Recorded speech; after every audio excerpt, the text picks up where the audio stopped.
Air mutlak. Dan tauhid menurut lughah, ini kan kajian kita kan tauhid nih. Apa itu tauhid? Tauhid itu menurut bahasa mengetahui sesuatu itu satu. Tahu dia sesuatu itu satu. Itu namanya tauhid. Karena makna tauhid berasal dari fi'il wahada yuwahidu tauhidan. Fa'ala yufa'ilu taf'ilan.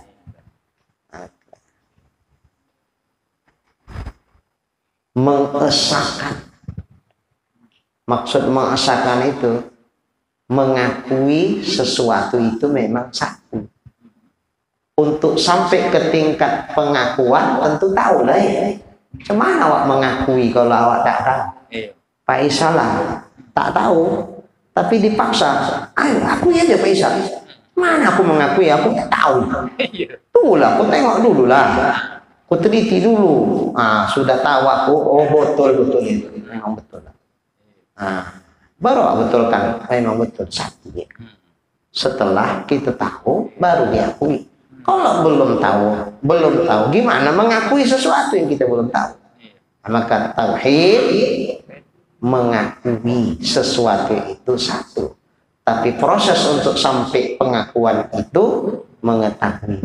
Maka mengetahui sesuatu itu satu berarti tauhid. Menurut bahasa. Adapun tauhid menurut syara, itu yang macam mana kita bahas nih, ilmu tauhid ini, yaitu satu ilmu. Jadi kalau ada orang mengatakan belajar apa Pak? Belajar tauhid. Maksudnya apa? Tauhid itu. Kalau menurut syara, tauhid itu adalah satu cabang ilmu, satu bidang ilmu. Yang dengan ilmu itu kuasalah dengan dia. Dengan ilmu tadi, dengan ilmu yang dipelajari, ilmu tauhid itu, kuasalah dengan dia atas mengisbatkan, menetapkan. Makna menetapkan itu meyakini. Karena menetapkan, mengisbatkan itu di mana diisbatkan? Di lidah, di hati. Hati kita menetapkan, berarti hati kita meyakini. Berarti ilmu yang kuasa dengan ilmu itu atas meyakinkan, menetapkan di hati akan akidah-akidah agama, tentang akidah keyakinan-keyakinan agama, tentang ketuhanan, tentang Allah, siapa itu Tuhan, siapa itu Rasul, siapa itu malaikat, apa itu hari kiamat, kiamat itu macam mana surga, macam mana neraka, apa itu qada, apa itu qadar. Wah, itu akidah tentang agama, keyakinan tentang masalah agama, di mana itu diusahakan untuk mendapatkan penetapan di hati akan keyakinan agama itu tidaklah sekonyong-konyong datang gitu saja. Tentu diusahakan, dicari dia. Dari mana sumbernya? Dari dalil-dalilnya yang qat'i, yang pasti, yakin kebenaran. Dalil yang yakin, yang pasti kebenarannya tentu tidak lain Quran dan hadis. Siapalah yang mengusahakan sehingga mendapatkan akidah agama itu dengan dalil-dalil yang yakin? Tentu bukan kita. Kita mengikut ini. Tentu para ulama-ulama kita yang mereka dengan alat-alat yang cukup, yang dianugerahkan Allah kepada mereka kemampuan untuk bisa memahami kandungan Al-Quran dan hadis terkait dengan akidah agama. Mereka teliti sampai akhirnya mereka pun menetapkan ini Allah tuh begini sifat-sifat yang wajib baginya ini sifat yang mustahil baginya ini sifat yang mungkin baginya ini dan seterusnya. Lantas kita sekedar mempelajari apa yang sudah ditetapkan mereka. Syukur Allah anugerahkan kepada kita ulama-ulama itu. Kalau bolehlah awak suruh mencari sendiri. Semana syukri. Yang sudah ada aja pun kadang awak memahamkannya pun agak pening-pening lalat.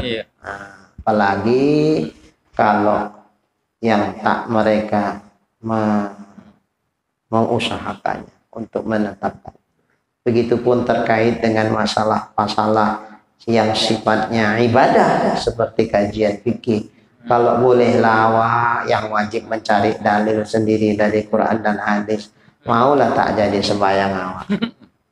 Begitu suruh sembahyang, tunggu dululah, ku cari di Quran dulu. Kalau sembahyang itu apa saja nak dibikin, apa saja nak dibuat, apa saja nak dibaca. Tengok. Mencari dalil berdiri dalam sholat itu termasuk rukun pada sholat fardu. Oke, aku cari dalilnya. Takutnya habis waktu zuhur tak dapat juga dalil. Jadi sembahyang. Itu baru satu, belum rukuk, belum i'tidal, belum lagi yang lain-lain. Kayaknya nggak mampu kita. Bersyukur kita ulama-ulama kita sudah. Tinggal ngikutlah kita. Dan yang dimaksud dengannya di sini, yang dimaksud dengan ilmu tauhid di sini, yakni yang syar'i, bukan makna yang disusun.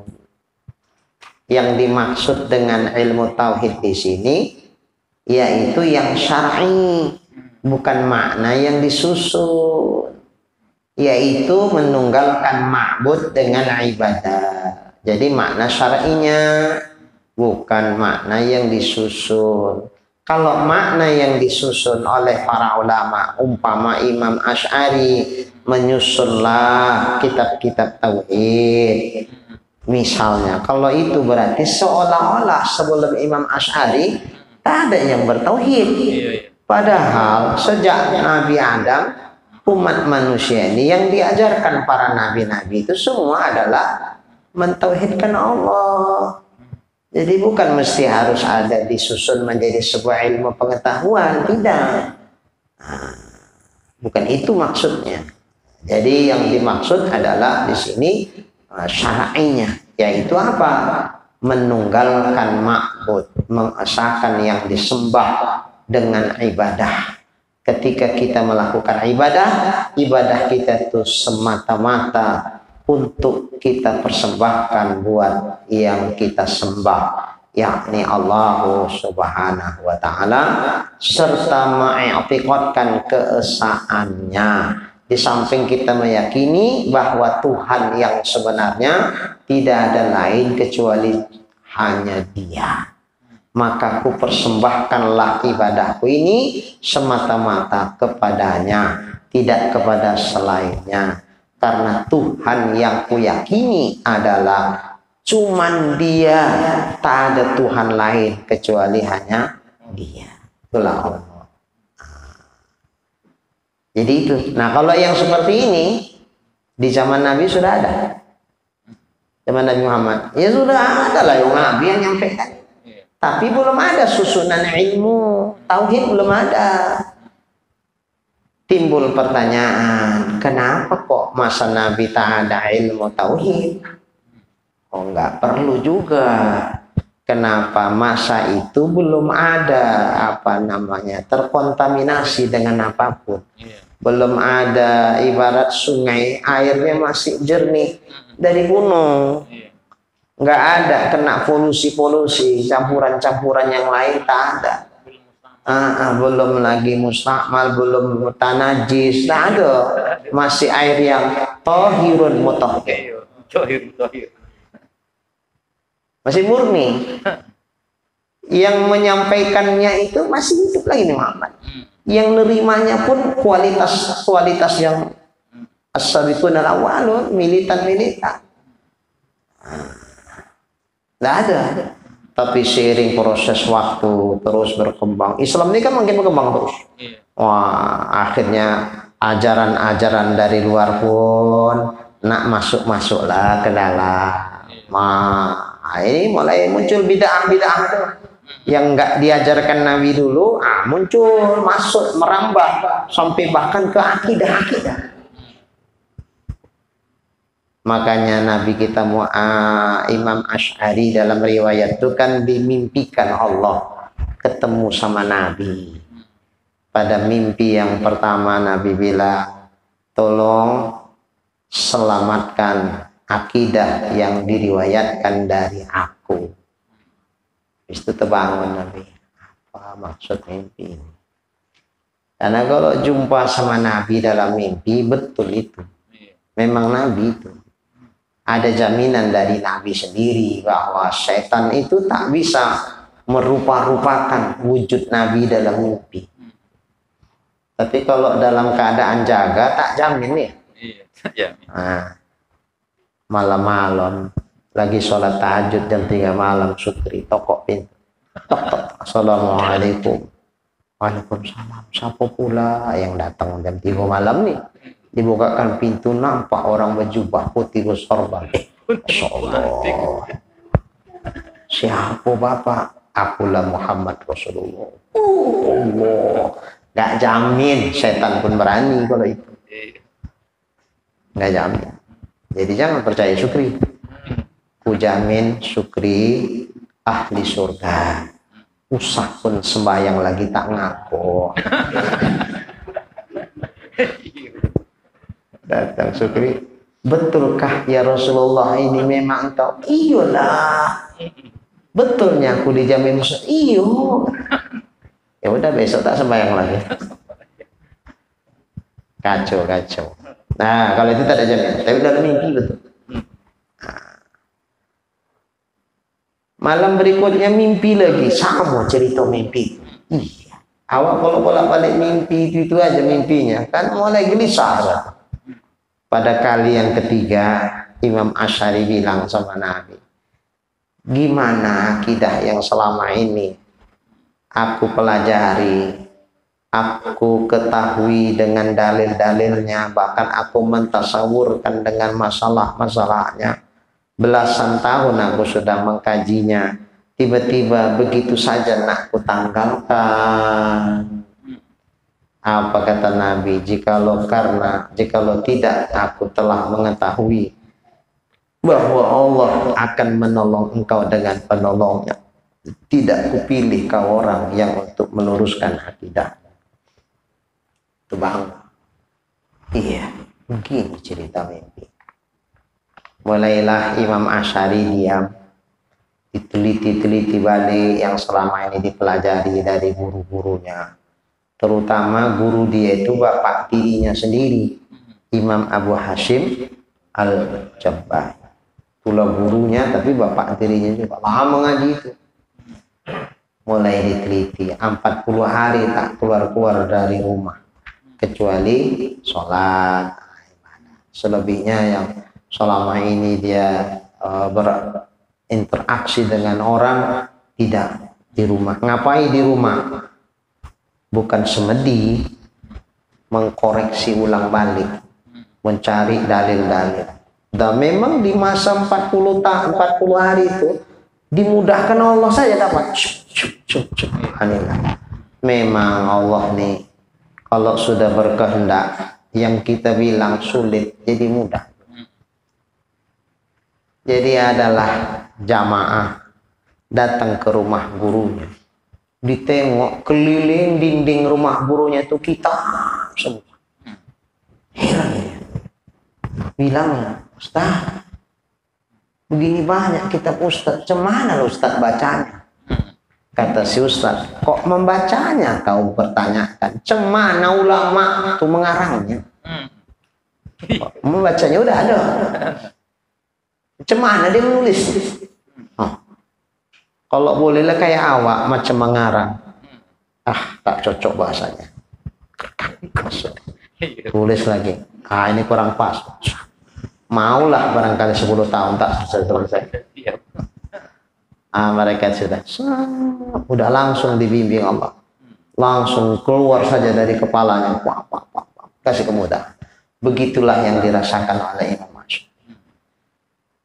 Yang selama ini tertutup, tersingkap, yang selama ini tak begitu diperhatikan kebenarannya, yakin aja betul, karena dalil-dalilnya juga ada, tiba-tiba disingkapkan Allah, tak begini, tak begini.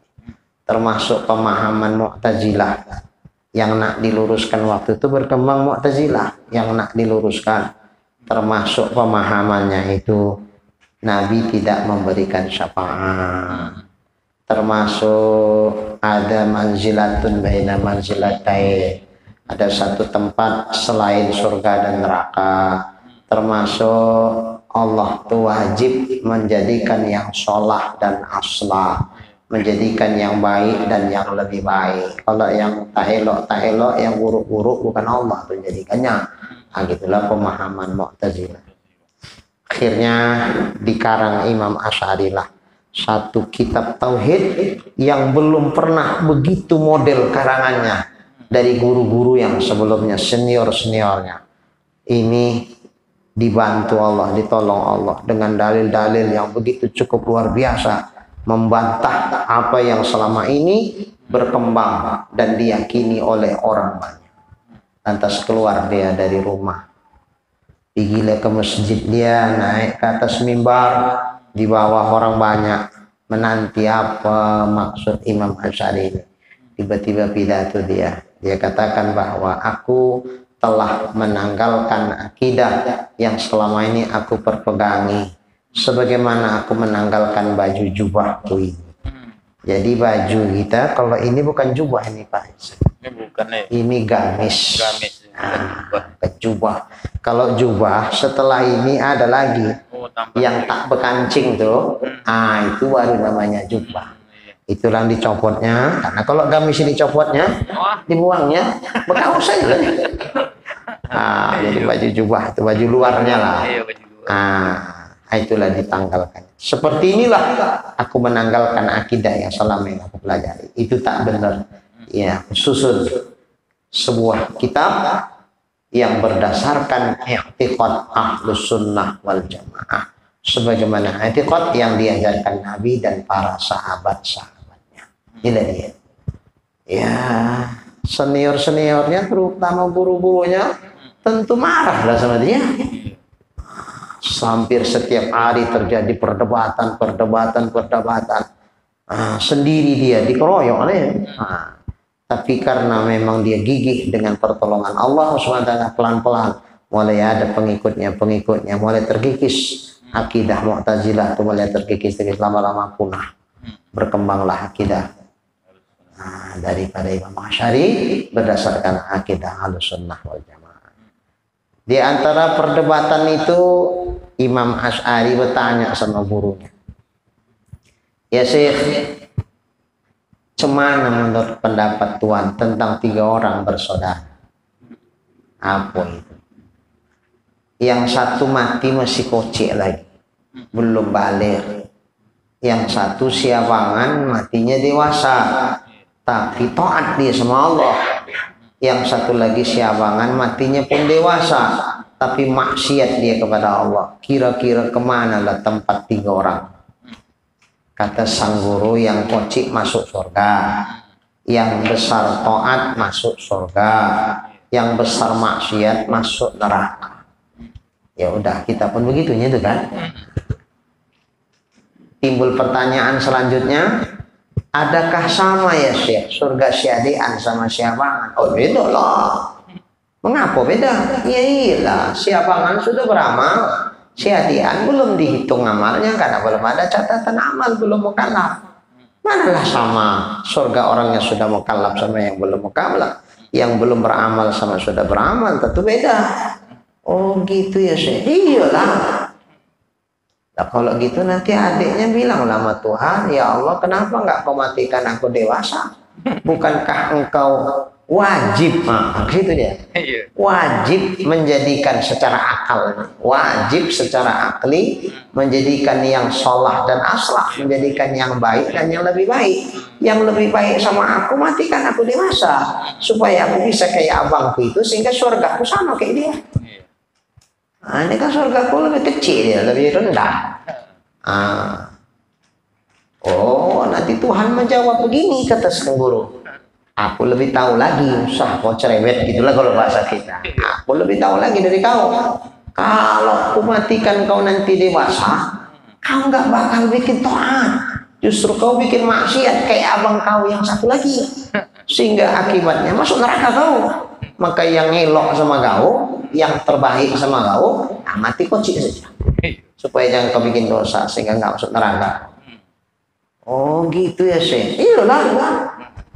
Nah, kalau gitu nanti abangan yang bikin maksiat bilang sama Tuhan, ya Allah, kenapa aku tidak kau matikan kocik kayak adikku?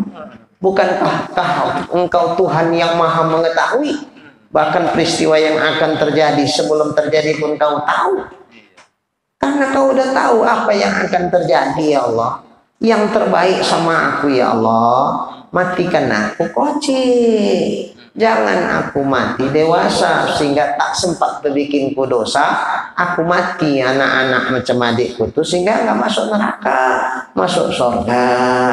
Bukankah itu yang terbaik bagiku? Lalu apalah kata Tuhan ketika itu ya Syekh? Bingung. Dapat jawaban. Gilonya kau katanya. Enggak gila. Himar Tuhan berhenti. Himar Tuhan berhenti. Maksudnya akalnya tak lagi jalan. Tak dapat lagi jawaban. Putus. Kalah dalam perdebatan. Dan sering seperti itu. Sering. Maka akhirnya kan orang melihat. Iya, kayaknya betul nih Mas Hari ini. Akhirnya mulai beralih. Pelan-pelan terkikis. Habis. Mu'tazilah. Begitulah. Nah, jadi secara sistematis menjadi satu ilmu pengetahuan, tentu ulama-ulama lah menyusunnya. Tapi kalau secara akidah dalam hal hanya meyakinkan Allah saja sebagai Tuhan, tak ada Tuhan lain selain Allah, sehingga dalam ibadah pun hanya kita peruntukkan buat Allah, tidak kita persembahkan kepada selain Allah. Kalau ini tidaklah hanya kita, tidaklah semasa Imam Asy'ari saja, bahkan semasa Nabi masih hidup pun begitulah akidah mereka. Bahkan sampai ke Nabi Adam pun begitulah. Mana pula Nabi Adam beda akidahnya sama kita. Dan juga membenarkan dengannya akan zat Allah, meyakinkan kebenaran adanya zat Allah, dan begitupun sifat-sifatnya, begitupun af'al atau perbuatan-perbuatannya, diyakini bahwa ada af'al Allah, ada sifat-sifat kesempurnaan bagi Allah.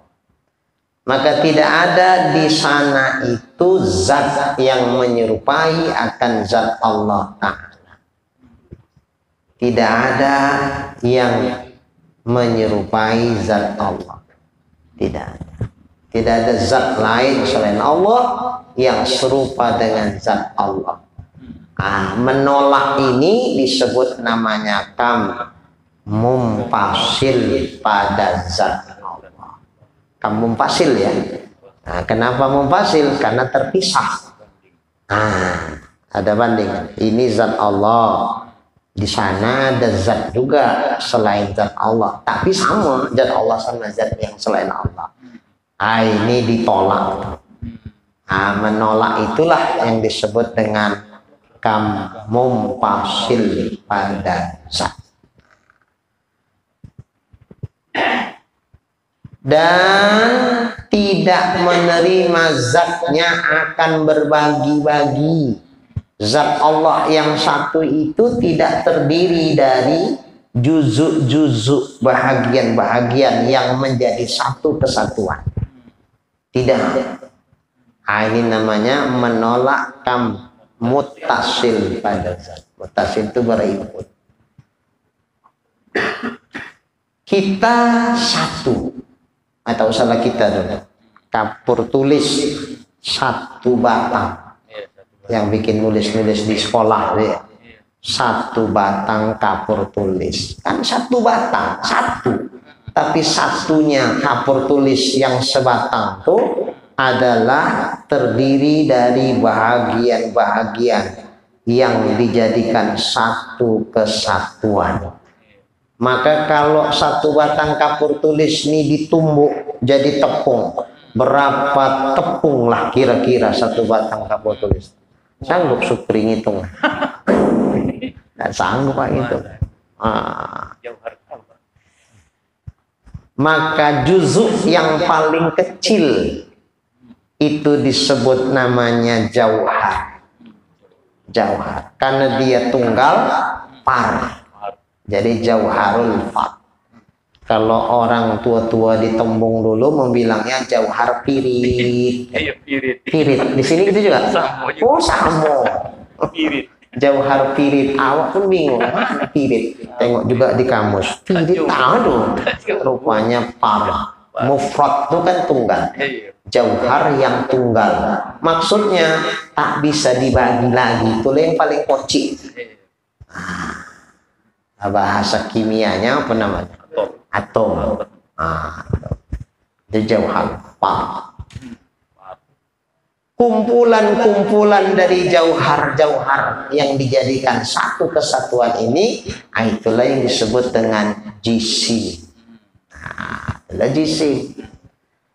Baik jisim, kumpulan jauhar, ataupun si jauharnya itu sendiri mengambil tempat pada ruang, maka disebut dia jirim. Diri juga itu, cuman memandang sisi ini namanya. Memandang dia mengambil tempat di ruang, bertempat dia jirim. Memandang karena dia yang paling kocik, tak bisa dibagi lagi, jauhar. Memandang kumpulan-kumpulan dari jauhar yang dijadikan satu kesatuan, namanya jisim. Diri juga ya. Tapi beda nama sesuai dari sudut pandang yang berbeda. Saya kalau di jamaah dibilang orang mualim, ada manggil buya, ada manggil ustaz.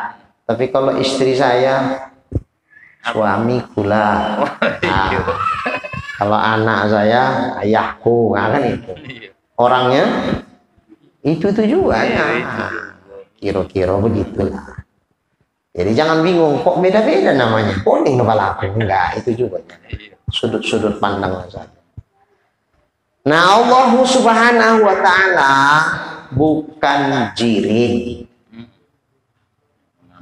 Tidak mengambil tempat di ruang, makanya tidak bertempat Allah tuh, tidak di langit, tidak di aras, tidak di bumi, tidak di pokok kayu, tidak di mana-mana. Bingung awak. Jadi mana mungkin ada tapi tak bertempat di mana-mana? Mungkin. Karena dia masih memaksakan dirinya mau menyamakan Allah sama makhluk. Begitulah kepalanya. Makanya ketika nanti kita mengaji mukhalafah lil hawadis, Allah beda dengan makhluk yang diciptakannya. Sebetulnya udah gampang, itu adalah. Maka sebetulnya mengaji tauhid untuk membedakan Allah dengan makhluk paling gampang. Sederhana. Tak sampai bikin awak gila. Tapi betul lah ya. Kalau nggak betul, gila juga. Apa contoh? Kita kaji, kita pelajari, kita teliti ciri-ciri makhluk. Setelah paham kita, ya udah Allah tuh beda sama itu. Udah, ya sudah aja. Makhluk mengambil tempat pada ruang, bertempatlah kira-kira. Allah karena sama dengan makhluk, maka tak bertempat. Ya udah gitu aja, jangan dicari-cari. Jadi kalau tidak bertempat di mana dia? Kalau di mana dia menghendaki jawaban di sini, berarti kalau sini bertempat juga masih. Udah, stop. Udah segitu aja. Kan nggak payah. Jangan dipikirkan lagi. Jadi, di mana gua nggak Tuhan? Nah, Sukri hati-hati. Jangan tanya itu. Nanti udah ditanya, Aiman, udah lepas lah imanku. Nah, itu pun lagi. Datang dia. Ada, jangan pikir-pikirkan itu lagi. Setan suka kali itu mendatang-datangkan kayak gitu. Nah, baik. Dah. Kita makhluk punya depan, punya belakang, punya kanan, punya kiri, punya atas, punya bawah. Nah, Allah Ta'ala kan tak sama kayak kita makhluk. Maka Allah tak punya depan, tak punya belakang, tak punya kanan, tak punya kiri, tak ada atas, tak ada bawah. Jadi kayak mana lah Tuhan tuh kan? Kalau masih ditanya kayak mana Tuhan tuh kalau kayak gitu, berarti masih menghendaki jawaban. Oh kayak gini ya Tuhan tuh, gini tuh masih makhluk. Udah. Pokoknya tidak seperti makhluk. Kalau makhluk ada depannya, Allah kan tak bukan makhluk, berarti Allah tak punya depan. Habis titik. Jangan tanya jadi. Nah, pertanyaan jadi macam mana? Itu menghendaki jawaban, nak menyamakan juga memang. Putus sebegitu aja yang Allah suruh kita meyakini dia.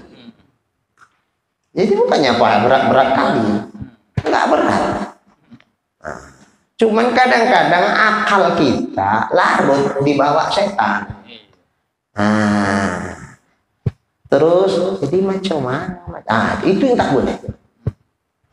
Dan begitupun kita makhluk ada belakang, Tuhan bukan makhluk maka tak ada belakang, tak ada kanan, tak ada kiri, tak ada atas, tak ada bawah. Kita karena makhluk bertempat, kita berada di depan sesuatu, kita berada di belakang sesuatu, di kanan sesuatu, di kiri sesuatu, di atas sesuatu, dan di bawah sesuatu. Contoh saya lah, saya berada di atas karpet ambal, saya berada di kiri Reja, saya berada di kanan Pak Isa, saya berada di depan jamaah, saya berada di belakang mihrab misalnya, saya berada di bawah pelafon lah. Kenapa? Ya karena saya makhluk, saya bertempat. Makanya saya berada di depan sesuatu, di belakang sesuatu, di kanan sesuatu, di kiri sesuatu, atas sesuatu, dan bawah sesuatu. Oke. Allah karena tak sama dengan saya makhluk, maka Allah tak berada di depan sesuatu, Allah tak berada di belakang sesuatu, Allah tak berada di kanan dan di kiri sesuatu, tidak juga di atas dan di bawah sesuatu. Titik. Segitu aja lah kita meyakinkan Allah. Selebihnya udah tak disuruh Allah. Makanya tegas Nabi mengatakan, tafakkaru fil khalqi wala tafakkaru fil khaliq fa innahu la tuhitu bihil fikrah. Pikir kamulah ciptaan Allah, karena memang ciptaan Allah yang bisa masuk dalam pikiran kita, yang bisa kita riset, yang bisa kita teliti, yang bisa kita nazar, yang bisa kita lihat, yang bisa kita perhatikan itu makhluk. Maka kata Nabi, ya udah itulah penelitianmu, pikir kamu lah itu. Setelah kita pikir, oh makhluk rupanya begini, udah habis. Wala tafakkaru fil khaliq. Jangan pernah kamu memikirkan bagaimana hakikat zat sang pencipta itu. Zat Allah itu tak usah dipikir. Kenapa? Fa'innahu la tuhitu bihil fikrah. Pikir kamu tuh tak bisa meliputi hakikat zat Allah. Akal kita terbatas. Yang bilang itu Allah sendiri. Allah lebih tahu kapasitas kemampuan akal kita, karena Allah yang menciptakan akal kita. Maka dilarang Allah, jangan mikirkan hakikat zatku ya. Akalmu terbatas, nggak akan pernah mampu untuk mendapatkan hakikat zatku. Maka jangan kalian pikirkan aja makhluk ciptaanku. Setelah kalian paham, aku beda sama itu. Dah, habis itu aja. Kalian yakinkan tentang aku. Sederhana, gampang. Jadi kalau ada bilang, ngaji tauhid kok susah kali. Siapa bilang susah? Nggak susah. Nah, tapi kalau jadi kayak mana? Jadi akhirnya susah. Iya, tak bisa habis. Bisa habis. Ada Sukri. Jangan kemana-mana. Ikut rel. So Allah selamat. Tapi kalau lari dari rel, jatuhlah kereta api itu ke bawah. Ikut aja rel. Enak Sukri ngaji tauhid ini santai. Jangan bekedut kening. Apalagi malam-malam. Jam berapa ini udah? Ya, 2 malam. Saya tadi siang domang sempat kena suntik juga tadi sama Pak Darwis. Tapi tak kenapa begitu jumpa sama jamaah hilang domang. Alhamdulillah. Nanti tak balas suntik ini. Jumpa macam mana? Ya Allah. Baik. Jadi maka tidak ada di sana itu zat yang menyerupakan zat Allah Ta'ala dan tidak menerima zat yang akan berbagi-bagi. Maksudnya zat Allah yang satu itu tidak terdiri dari unsur-unsur yang jadikan satu sehingga jadi satunya itu satu kesatuan. Kayak kapur tulis tuh, kayak kita manusianya. Maka yang merupakan bahan kumpulan kesatuan dari juzuk-juzuk yang dijadikan satu itu disebut jisim. Allah pasti bukan jisim. Nah kalau Allah bukan jisim, andai adalah yang datang berbentuk-bentuk, dia entah kayak mana lah bentuk-bentuknya, pokoknya berbentuk, lalu ngaku-ngaku dia sebagai Allah. Tulak enggak? Tulak. Pasti bukan Allah, pasti bukan Allah. Lebih-lebih nak mati ya Pak Sukri. Datang dia pula Tuhanmu Sukri. Amallah kau husnul khotimah lah pokoknya asal kau yakin aku Tuhanmu. Toga pula yang datang. Di situlah akan teruji apakah selama ini ngaji tauhid apa tidak. Disitulah hakikat kebahagiaan, keselamatan iman. Ujian terakhir setan itu sama kita. Makanya sasaran setan waktu itu tidak lagi digoda orang untuk nak berzina. Setan pun bukannya bodoh-bodoh kali. Udah posisi awak lemah, tak berdaya, mana mungkin bisa berzina lagi. Maka tak zina itu yang digoda setan. Tidaklah berjudi lagi, tidaklah mencuri, tidaklah meminum alkohol, tidak narkoba, tidak yang lain. Apa yang menjadi sasaran setan waktu itu? Matinya mati kafir. Tanggal imannya, rusak akidahnya. Itulah luar biasa. Itulah perjuangan akhir kita. Disitulah penentuan seorang itu syaqi atau sa'id, bahagia atau celaka. Insya Allah karena kita pun sudah merintisnya dengan kita mengaji, beramal soleh, sudah kita bentengi akidah kita dengan kita belajar tauhid. Sudah kita luruskan akidah kita, kemudian kita beramal sebagaimana perintah Allah, insya Allah dijaga Allah lah iman kita sehingga selamatlah iman kita, mati kita dalam keadaan husnul khotimah insya Allah. Nah, jadi kalau ada yang datang di pikiran kita berwujud-wujud Allah tuh kayak begini, tepiskan tak. Tidak, karena itu masih jisim. Allah bukan jisim. Karena kalau Allah jisim berarti satunya Allah adalah satu kesatuan. Para Allah pesannya bukan satu kesatuan. Dia tidak menerima berbagi-bagi, tidak menerima jujuk-jujuk. Nah, kemudian dan tidak menyerupai sifatnya akan sifat-sifat yang lain. Sifat Allah itu tak ada yang menyerupai yang lain dari Allah dengan sifat Allah. Ini namanya menolak mumpasil pada sifat. Umpama ada selain Allah yang bisa mencipta dari tidak adanya sesuatu menjadi ada. Oh berarti ada kudrat yang lain selain kudrat Allah yang dengan kudrat itu bisa tanjis hadis. Bisa terjadi pula sesuatu yang belum terjadi atau yang tak ada bisa menjadi ada. Kalau sudah ada dua kudrat yang sama, berarti esa lagi kah namanya kudrat Allah? Tidak esa. Karena Allah esanya itu bukan hanya pada zat, tapi esa Allah juga mencakup pada sifat-sifatnya. Setiap satu sifat Allah esa. Tak ada sifat yang lain yang sama dengan sifat Allah. Makanya na'udzubillahi min dzalik, menjadi kafir seorang ketika saat dia minum obat kemudian terasa sembuh obat itu, dia kini zat benda obat itulah yang menyembuhkan penyakit dia. Kafir, ijma' Mu'tazilah berbilang begitu.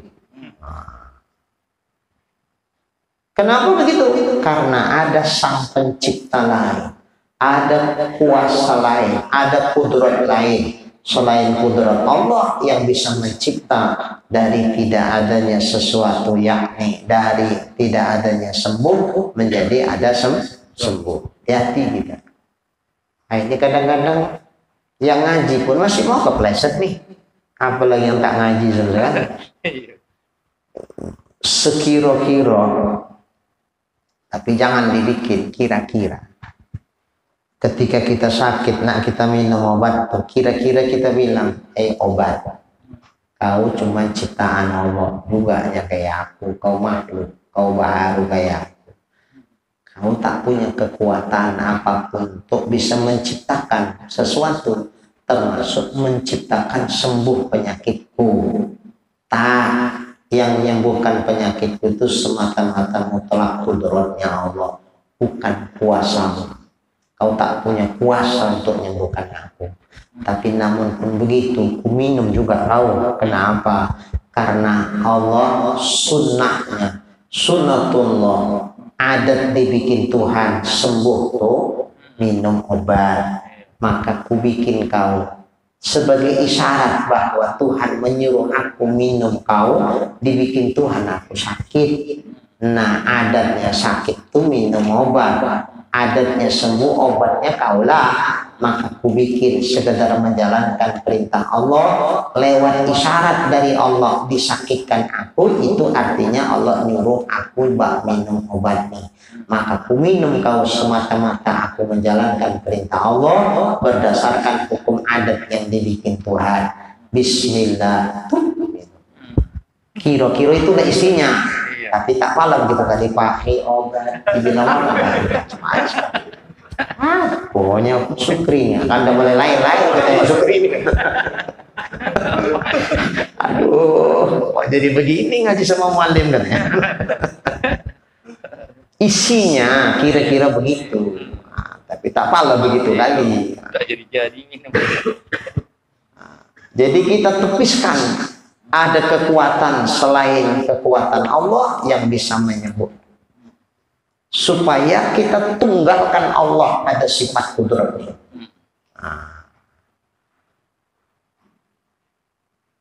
Kalau mampu aja kita setiap apapun beginilah, apa namanya istilahnya, muraqabah, mengamati, menyoroti hati awak, fokus ke situ aja. Tidak kepada yang lain, tak berpaling kepada yang lain, mutlak ke situ aja.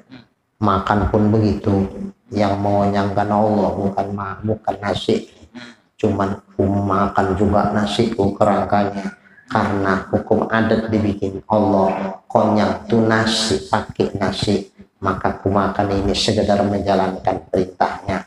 Allah pun menyuruhnya, kulu washrobu, adalah ku makan. Bukan nak konyang aku makan nih.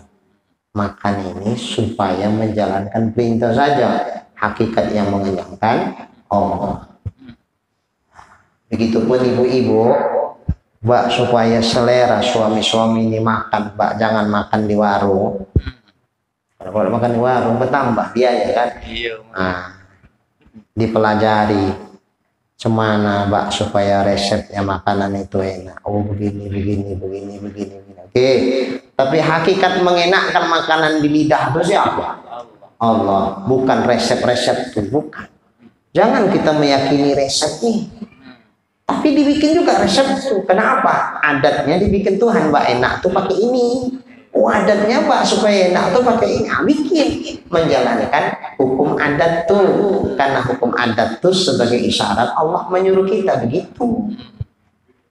Nah, jadi ada realnya masing-masing. Real hakikat di sini tempatnya.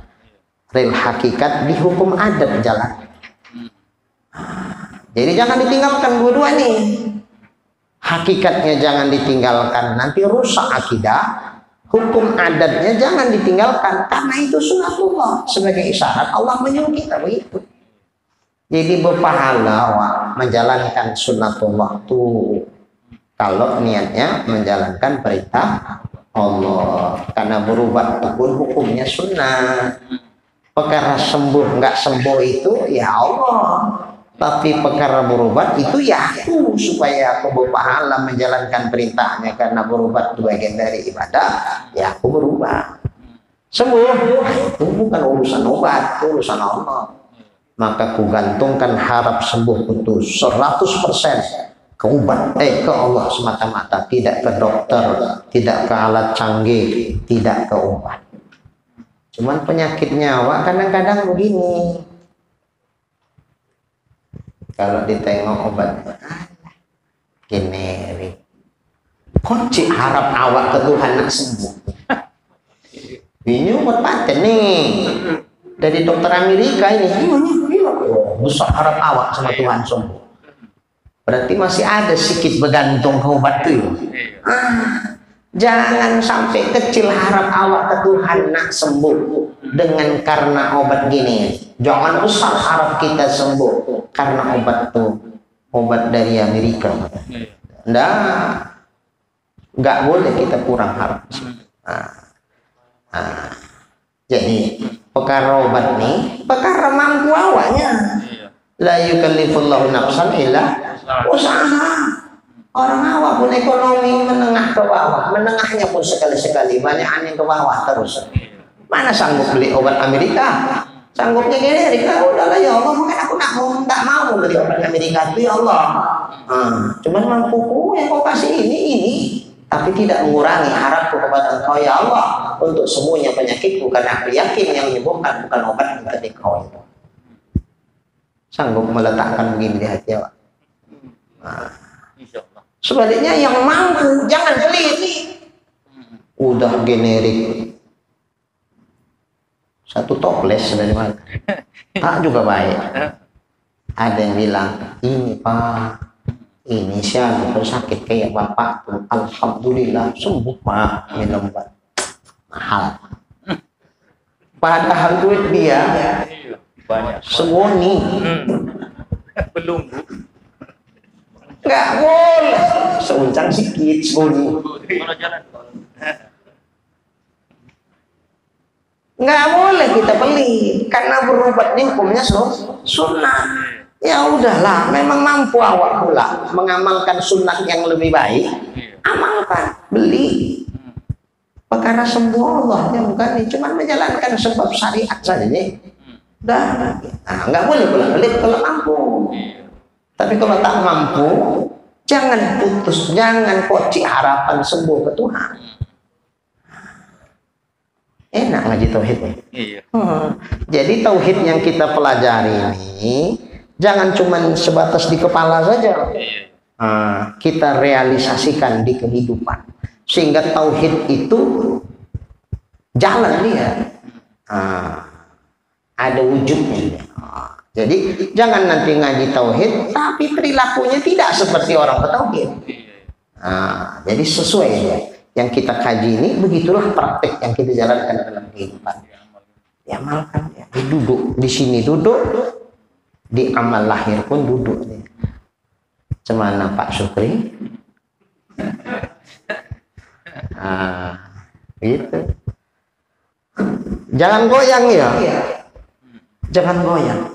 Jadi membidik tauhid tuh, meluruskan akidah tuh macam orang nak memanah tuh. Kan ada sasaran tembak kan? Bulat dia, titiknya ada situ pas di tengah. Membeter dia. Pas dia. Jangan pas tengah.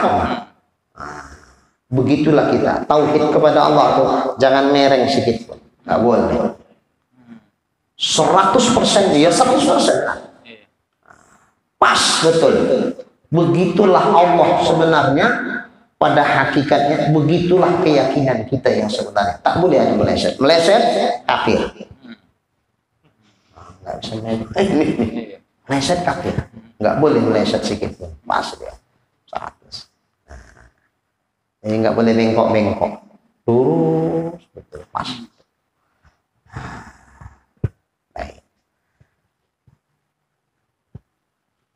Dan tidak berbilang-bilang padanya dari satu jenis, dengan bahwa ada bagi Allah Ta'ala dua kudrat misalnya.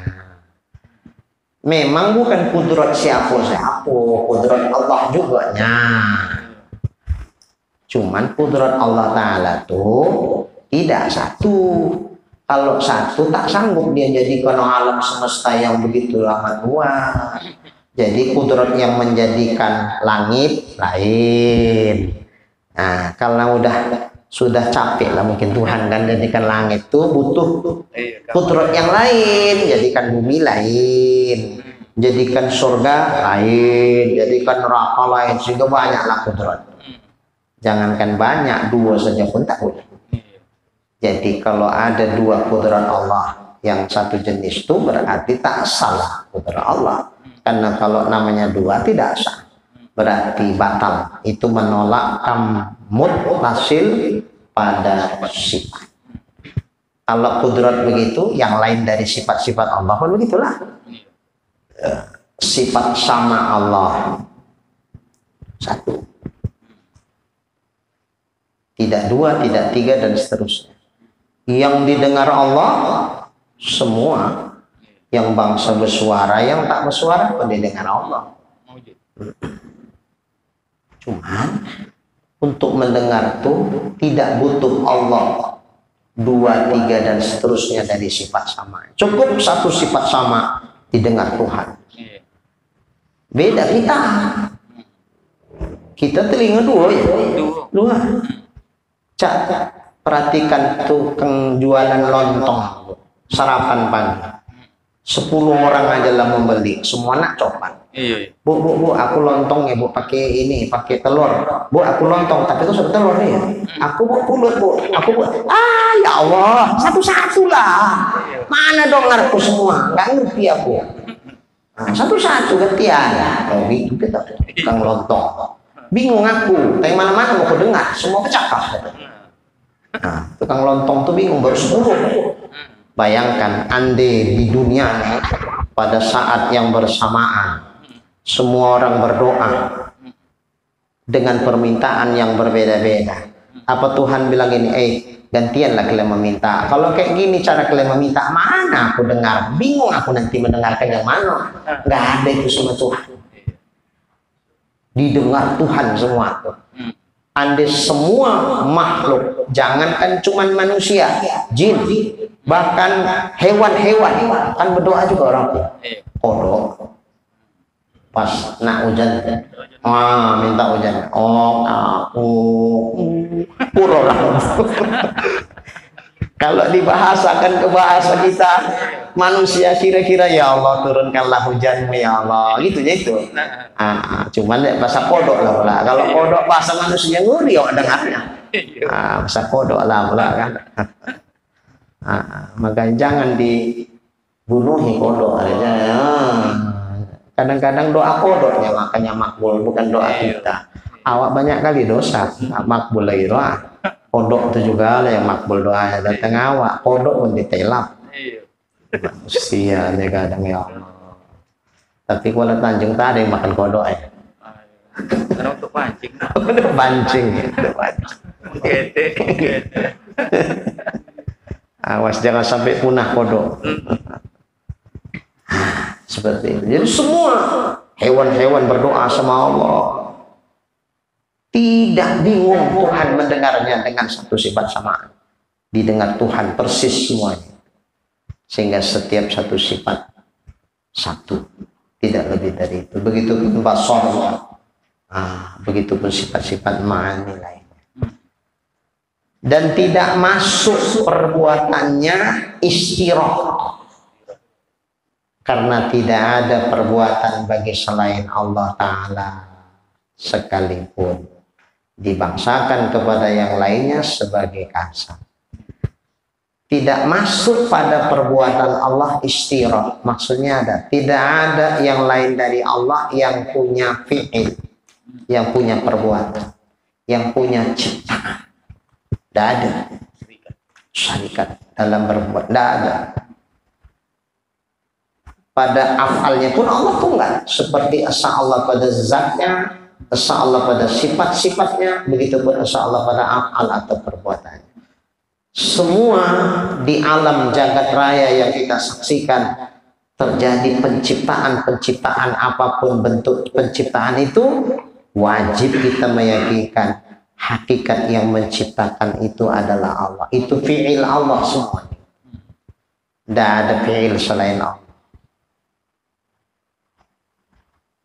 Kalaupun dikatakan ada fi'il selain Allah, itu majazi, bukan hakiki. Hanya sifatnya dibangsakan.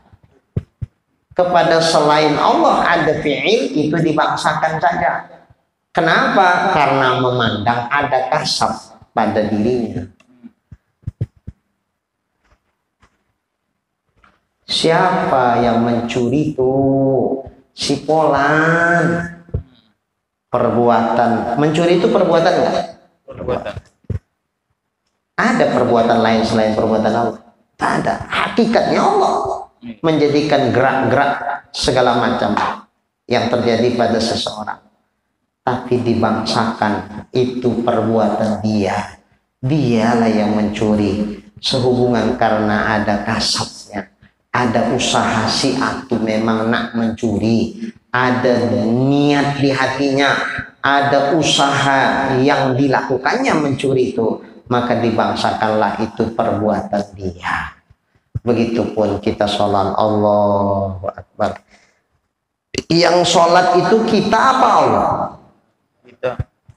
Tapi hakikat membuat kita bisa bergerak, membaca dan seterusnya itu siapa? Allah. Kenapa nggak dibilang yang sholat Allah? Dah. Pada hakikatnya memang Allah, tapi boleh dibangsakan kepada kita yang sholat, memandang karena ada kasab pada diri kita, ada usaha kita, ada kehendak kita untuk ruku, untuk sujud, untuk dan seterusnya sampai salam, maka dibangsakanlah itu kepada kita. Maka baik dan buruk itu dibangsakan kepada kita, memandang kepada kasab. Tapi kalau memandang kepada hakikat, baik dan buruk itu datangnya dari Allah. Nah, itu tadi. Makanya kita ini ada sebagian ulama mengistilahkan begini, majburon batinan, ikhtiaron zahiron. Itu garis tengahnya itu.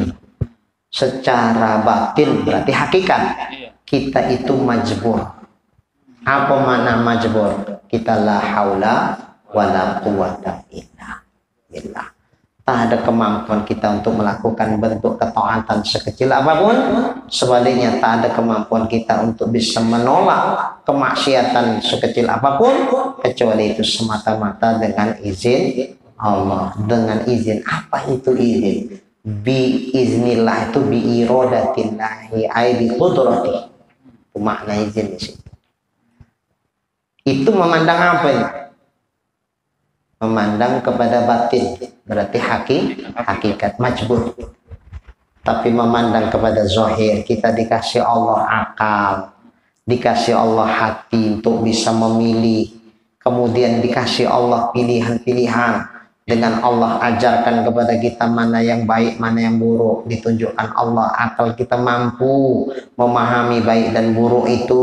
Kemudian Allah kasih kebebasan kita untuk memilih tanpa ada paksaan daripada Allah secara zahir. Maka zahir kita itu ikhtiaron.